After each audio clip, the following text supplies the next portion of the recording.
నమస్కారం. మీ కదంబమాలిక ఛానల్‌కి స్వాగతం.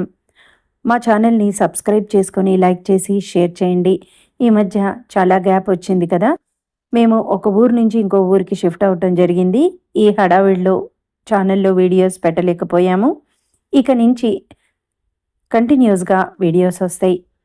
మీ అందరూ కొంచెం కోఆపరేట్ చేసి మా ఛానల్‌ని సపోర్ట్ చేయండి. Thank you. మనం 'మల్లె మనసులు' అనే కథ చెప్పుకుంటున్నాం కదా! దానిలో థర్డ్ పార్ట్. సాయంత్రం చంద్రిక రెడీ అయింది. బ్లూ కలర్ పట్టు చీర, తల్లో మల్లెదండ ఎంతో అందంగా ఉంది. చాలా సింపుల్‌గా కూడా ఉంది. అర్చన కూడా రెడీ అయ్యి వచ్చింది. తను గాగ్రా చోలీ వేసుకుంది. లిప్‌స్టిక్ వేసుకుంది. తన వేలో తను కూడా బావుంది. సిద్ధు, అర్చన ముందర కూర్చున్నారు. మౌనంగా చందు వెనక కూర్చుంది. అర్చన సిద్ధు వెనక తనుందనే విషయం కూడా మర్చిపోయి వాళ్ళ మాటలో, వాళ్ళ గొడవలో వాళ్ళున్నారు. ఎందుకో చంద్రికకి ఇది నచ్చలేదు. అయినా సరే తను ఆ అమ్మవారి మీదే తన మనసు పెట్టుకొని ఆ అమ్మనే తలుచుకుంటూ కూర్చుంది. ఎందుకో సడన్‌గా డ్రైవ్ చేస్తూ అద్దంలో వెనక్కి చూశాడు సిద్ధు. సీరియస్‌గా బయటికి చూస్తున్న చందుని చూస్తూ మధ్య మధ్యలో తను కూడా ఆ అమ్మాయినే చూస్తున్నాడు. తనకి నచ్చలేదేమో రావడం, అమ్మ చెప్పడం వలన వచ్చిందేమో అని అనుకున్నాడు మనసులో. అయినా ఎందుకంత సీరియసు? ఎవరో తాళ్లతో కట్టి తీసుకెళ్తున్నట్లు అని నవ్వుకున్నాడు కూడా. పక్క నుంచి తన చెంపలు పల్చగా తమలపాకుల్లాగా బావున్నాయి. పెదవి దగ్గర పుట్టుమచ్చ ఇంకా బాగుంది. నేనింత శ్రద్ధగా ఎప్పుడూ చూడలేదే ఇంట్లో ఉన్నా అని అనుకున్నాడు. అర్చన, కరెక్ట్ రూటేనా ఇది సిద్ధు అంది. చందు, ఇది కరెక్టేనా అన్నాడు తనని పలకరించాలని. ఆ పిలుపుకి లోకంలోకొచ్చింది చంద్రిక. యాక్చువల్‌గా ఆ రూట్ సిద్ధుకు కూడా చాలా బాగా తెలుసు. అయినా కూడా తెలియనట్లు అడిగాడు. కరెక్టే అండి. కొంచెం ముందరికి వెళ్తే లెఫ్ట్ తిరిగితే హాఫ్ కిలోమీటర్ అంది. ఓకే అన్నాడు. అర్చన, సిద్ధు మళ్ళీ మాటల్లో పడ్డారు. అర్చన అంటోంది, నువ్వు అమెరికా ఎప్పుడొస్తావు సిద్ధు అని. ఎందుకు అన్నాడు. మనం ఉండాలనుకున్న హౌస్ అక్కడ చూశాను కదా! అది నేను పేమెంట్ చేయటానికి పేపర్ వర్క్ అంతా చేశాను. నువ్వొచ్చి సైన్ చేస్తే సరిపోతుంది అంది. ఒక్కసారి ఇద్దరం చూస్తే తర్వాత కన్ఫర్మ్ చేయొచ్చు కదా అని ఆగాను అంది. అక్కడ వాషింగ్ మిషన్ కూడా లేటెస్ట్ ఉంది. అది ఉంచేసుకోమన్నాడు ఓనర్ అనంది. ఓకే, అలాగే చూద్దాంలే అన్నాడు. ఏయ్, చూద్దామంటే కుదరదు. ఇంక వాయిదాలు వేస్తే నేను ఊరుకోను అంది. ఓకే ఓకే అన్నాడు తను కూడా నవ్వుతూ. ఇంకో విషయం, దానిలో అన్ని లేటెస్ట్ ఫర్నిచర్ ఉంది. అవి ఓనర్ ఉంచేసుకోమన్నాడు. మళ్ళీ మనం వెళ్ళేటప్పుడు అలాగే అతనికి ఇచ్చేయాలి. ఈ లోపల గుడి వచ్చింది. కారు లోపల చెప్పులు విప్పి అందరూ గుడి మెట్లు ఎక్కారు. రంజనికి పని ఉందని రాలేదు. సింధు కూడా రావడం లేదని, తను వేరే దగ్గరికి వెళ్ళాలని చెప్పింది వాళ్లతో. చల్లటి గాలి వీస్తోంది. మబ్బు పట్టి ఉంది. ఆ గుడి ఎత్తు మీద ఉంటుంది. చాలా బావుంది. సిద్ధు, అర్చన మెట్లెక్కుతున్నారు. అర్చన సిద్ధు చేతిలో చేయి వేసి ఏదో మాట్లాడుతూ నడుస్తోంది. చంద్రిక వాళ్ల వెనకే మౌనంగా నడుస్తోంది. గుడి లోపలికి వెళ్లారు. ఎక్కువ జనం లేరు. పూజారి గారి దగ్గరికి వచ్చారు. సిద్ధు, అర్చన ఒక పక్కన నిలబడ్డారు. వారికి ఆపోజిట్ సైడ్లో చంద్రిక నిలబడింది. పూజారి గారు చందును గుర్తుపట్టారు. బాగున్నావా అమ్మా అన్నాడు. ఆయన, బాగున్నానండి అంది చందు. చేతిలో ఉన్న కొబ్బరికాయ, పూజా సామాగ్రి తీసుకొని అమ్మా గోత్రం అన్నారు ఆయన. విశ్వామిత్ర గోత్రం, పేరు భాస్కర్రావు, కామాక్షి అంది. ఇంకా ఇంకెవరూ లేరండి, సహకుటుంబం అని చదవండి అంది. ఆయన అలాగే చదువుకుంటూ అర్చన వైపు వచ్చారు. అర్చన కూడా వాళ్ళ అమ్మా నాన్న పేరు గోత్రం అన్నీ చెప్పింది. అమ్మా, ఈయన నా కాబోయే భర్త అంది అర్చన. చంద్రిక అటు చూడలేదు, కానీ ముఖం ఎర్రబడింది. అయినా అమ్మవారినే చూస్తోంది శ్రద్ధగా. ఆ మాట అన్నప్పుడు మాత్రం సిద్ధు గబాల్న చందుని చూశాడు. చందు దేవుణ్ణే చూడటం చూసి తను కూడా అమ్మవారికి దండం పెట్టుకున్నాడు. బ్రాహ్మడు అర్చనకి కొబ్బరికాయ కవరు అవి ఇస్తూ, పూజ అవగానే కొబ్బరికాయ కవరు ఇస్తూ, అమ్మ శీఘ్రమేవ కళ్యాణ ప్రాప్తిరస్తు అన్నాడు. సిద్ధు మీద, అర్చన మీద అక్షింతలు వేస్తూ. సిద్ధుకి ఎందుకో ఆ మాటకి ముఖం కొంచెం ఎర్రబడింది. చంద్రికకి కాయా ప్రసాదం ఇస్తూ, అఖండ సౌభాగ్యవతి భవ, పుత్రపౌత్రాభివృద్ధిరస్తు అన్నాడు. చంద్రిక నమస్కారం చేసి తీసుకుంది. అక్కడ కుంకం తను పెట్టుకుంది. సిద్ధుకి కూడా పెట్టింది అర్చన. వాళ్ళు పెట్టుకుని పక్కకి వెళ్ళాక చంద్రిక వచ్చి తను పెట్టుకుని పాపిట్లో కూడా పెట్టుకుంది. ప్రదక్షిణం కోసం వెళ్ళింది చంద్రిక. సిద్ధుతో అంది అర్చన, ఆ అమ్మాయి చాలా సెంటిమెంటల్గా ఆలోచిస్తోందనుకుంటా అంది. ఏ, ఎందుకలా అన్నావు అన్నాడు. ఏమో, నాకలా అనిపించింది. ఉత్తుత్తి పెళ్లిని కూడా చాలా సీరియస్గా తీసుకుంటోంది. పాపిట్లో బొట్టు పెట్టుకుంది. రేపు మనకు అడ్డు రాదు కదా అంది. ఆ మాటకి సిద్ధుకి ఫస్ట్ టైం ఎందుకో మనసు బాధ అనిపించింది. చందు మాటకి చందు మాటకి సిద్ధుకి ఫస్ట్ టైం ఎందుకో మనసు బాధ అనిపించింది. చందు ఈ పెళ్లి సీరియస్గా తీసుకుంటోందా అని తను కూడా ఫీల్ అవుతోందా అని అనుకున్నాడు మనసులో. తను నా లైఫ్కి ఎట్టి పరిస్థితుల్లో అడ్డురాదు, తన గురించి నాకు తెలుసు అన్నాడు. అలా అయితే పర్వాలేదు, తర్వాత ఏదన్నా పేచీ పెట్టిందనుకో, అయినా పేచీ పెట్టకుండా తనకి ఏదో ఒకటి ఏర్పాటు చేయండి సిద్ధు అంది అర్చన.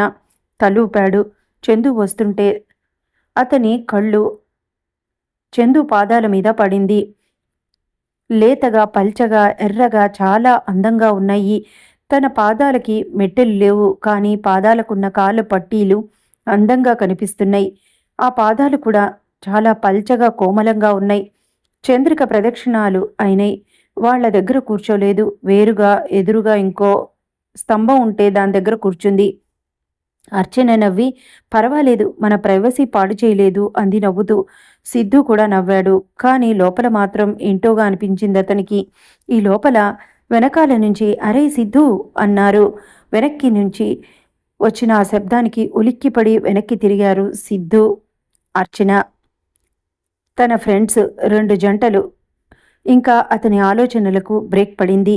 వాళ్ళందరూ వాళ్ళ మాటల్లో అర్చనని, తనని ఎంతో సరదాగా, సందడిగా మాట్లాడుతున్నారు వాళ్లతో. అర్చనని తనకి కాబోయే భార్యగా పరిచయం చేశాడు సిద్ధు. ఆ మాట అన్నప్పుడు మాత్రం నేనొక దాన్ని మనసులో కదలలేదా సిద్ధు అని అనుకుంది చంద్రిక దూరం నుంచి. అక్కడ తను పరాయిది, తన భర్త తనకి పరాయివాడు. రండిరా ఇంటికి వెళ్దాం అని అన్నాడు సిద్ధు. లేదురా, మేము ఆటోలో వచ్చాము అని వాళ్ళు సమాధానం చెప్పారు. ఆ తర్వాత పర్వాలేదు మాతో రండి అని వాళ్ళ హడావిడిలో, వాళ్ళ మాటల్లో సిద్ధుకి చంద్రిక అసలు గుర్తుకు రాలేదు. ఇంటికి వచ్చేశారు. వాళ్ళ ఫ్రెండ్స్ చాలాసేపు ఉండి వెళ్ళారు. సింధు చంద్రికేది అని ఇల్లంతా చూస్తోంది. జాన్ చిన్నమ్మగారేరి అంది. వీళ్లతో రాలేదమ్మా అన్నాడు వాడు. భోజనాలైనాయా అన్నయ్య వాళ్ళవి అంది. అయిందమ్మా అన్నాడు. అదేంటి ఇంకా వదిన రాకపోవడం ఏంటి అని కామాక్షి దగ్గరికి పరిగెత్తింది. ఆవిడ లోపల బెడ్రూమ్లో ఉంది. అమ్మా వదినేది అంది. ఆవిడ ఇంకా రాలేదా, నాకు తెలియదే అంది. శభాష్, ఏం అత్తమమ్మా, కోడలింటికి వచ్చిందా లేదా అని కూడా తెలియదా నీకు అంది సింధు కొంచెం కోపంగా. ఆవిడ ముఖం ఎర్రపడింది. నాకు అత్తగారు లేరనే కాని కన్న కూతురువి, నువ్వే నాకు అత్తగారివే అని వెళ్ళి వాణ్ణి అడుగు అంది ఆవిడ కూడా కొంచెం కంగారుగా. సిద్ధు గదిలోకి పరిగెత్తుకొచ్చింది. అన్నయ్య వదినేది అంది. ఉలిక్కిపడ్డాడు ఆ ప్రశ్నకి సిద్ధార్థ. ఏంటి చందు రాలేదా అన్నాడు. వా, ఏం ముగుడివిరా, పెళ్ళం కారు ఎక్కిందో లేదో కూడా చూడలేదా, అసలు నీకు ఎలా అనిపించిందిరా అలాగా? నీ ఫ్రెండ్స్ ధ్యాసలో పడి నీ హీరోయిన్ని చూసుకొని అంత మైమర్చిపోయావా? పాపం అసలే అమాయకురాలు, దారి తెలుసో లేదో, బయట వాన కూడా వస్తోంది. నేనే వెళ్తానులే, చిచ్చి ఏం మనుషులో అని వెళ్ళబోయింది. వద్దు, నేను వెళ్తాను, నేను తీసుకొస్తాను అన్నాడు సిద్ధార్థ. ఒరేయ్, 20 కిలోమీటర్లురా, పాపం తన దగ్గర డబ్బులున్నాయో లేవో అంది. సిద్ధుకి మైండ్ పనిచేయలేదు అసలు ఆ మాటకి. నిజమే, తను ఎందుకిలా, తనని తనే తిట్టుకుంటూ బయటికి వచ్చాడు సిద్ధార్థ. ఈ లోపల అర్చన ఎదురొచ్చింది. వాట్ హ్యాపెన్ అని అంది. ఓ వాట్ హ్యాపెన్ అని అంది. సింధు చెప్పింది. ఓ అవును, తను మాతోనే వచ్చింది. అత్తయ్య ప్రసాదం తెమ్మంటే ఆ మాట తనకి చెప్పాను, తెస్తానని ప్రసాదం కౌంటర్ దగ్గరికి వెళ్ళింది. ఆ తర్వాత నేను కూడా మర్చిపోయాను అంది. సింధు కోపంగా సిద్ధార్థం చూసింది. సిద్ధుకి నోట మాటే రాలేదు. పరిగెత్తుకుని కారు కీస్ తీసుకున్నాడు. కారు దగ్గరికి పరిగెత్తాడు. ఈ లోపల గేటు చప్పుడైంది. సిద్ధు అటు చూశాడు. వాచ్మెన్ గేటు తీస్తున్నాడు. చందు పూర్తిగా తడిసిపోయింది. తన చీర భుజాల చుట్టూ కప్పుకొని లోపలికొచ్చింది. సింధు పరిగెత్తుకెళ్లి చంద్రికను కౌగిలించుకుంది. చేతిలో ప్రసాదం కవరు సింధు చేతిలో పెట్టింది చంద్రిక. ఎలా వచ్చావు వదినా అంది. నడుచుకుంటూ అంది. సిద్ధు తల కొట్టేసినట్లయింది. అదేంటి, ఆటోలో అయినా రావచ్చు కదా అంది. ఆ రూట్లో ఆటోలు రాలేదు సింధు. ఒకే ఒక ఆటో వచ్చింది. వాడు తాగు ఉన్నాడు. వాడిని చూస్తేనే నాకు భయం వేసింది. ఆ రూట్లో ఒక ముసలాయన వస్తుంటే ఆయనతో పాటు సగం దూరం కలిసి నడిచాను. మామూలుగానే ఆ రూట్లో జనసంచారం ఉండదు. పైగా వర్షం వల్ల అసలు ఎవ్వరూ అక్కడ మెసల్లేదు అంది చంద్రిక కళ్ళల్లో నీళ్లతో. అదేంటి, కాళ్ళకి చెప్పులు లేవు అంది సింధు. కారులో ఉన్నాయి అంది. నువ్వు కనిపించకపోతే నాకు అనుమానం వచ్చి అడిగాను. ఇప్పుడే చూశాను వదినా అంది సింధు బాధగా. పోనీలే, ఈ ఇంట్లో నీకన్నా నేను గుర్తున్నాను అంది ఏడుస్తూ. ఛీ, అవేం మాటలు వదినా, దా అని చేయి పట్టుకొని నడిపిస్తూ డోర్ వైపు తీసుకెళ్ళింది. చందు అన్నాడు వెనక నుంచి సిద్ధార్థ.